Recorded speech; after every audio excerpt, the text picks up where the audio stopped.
षष्ठं निकटमेव च सप्तमं विघ्नराजन्दं धम्मवरणं तथाष्टमं नवं भालचन्द्रं च दशमं तु विनायकम् एकादशं गणपतिं द्वादशं तु गजाननं द्वादशैतानि नामानि त्रिशन्धम्य पठेन्नर न च विघ्नभयं तस्य सर्वसिद्धेकरं परं विद्यार्थी लभते विद्याधनार्थी लभते धनं पुत्रार्थी लभते पुत्रान् मोक्षार्थी लभते जपगतिं जपेद गणपते स्तोत्रं षड्भिर्मासे फलं लभेत् संवत्सरेण सिद्धिं च लभते नात्र संशय अष्टभ्यो ब्राह्मणभ्यश्च लिखित्वा यः समर्पयेत् तस्य विद्याभये सर्वगणेशस्य प्रसादतः।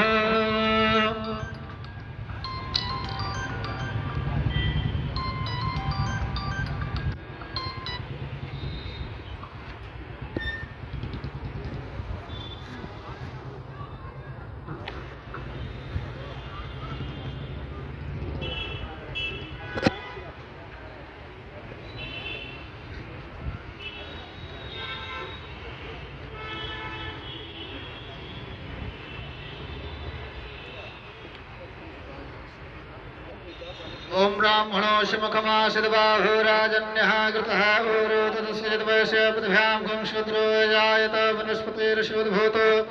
गण्डाढ्यो गण्डक्तमाग्रे सर्वदेवानां धूपोऽयं प्रतिगृह्यतां वा ओम इदगुं हवेः प्रजानानां मे अस्तु दशवीरगुं सर्वगणगुं षष्ठये आत्मसने प्रजासने पशुसने लोकभण्डभयसने ग्ने प्रजां बहुलां मे करोतन्नं पयोरेतो अस्मा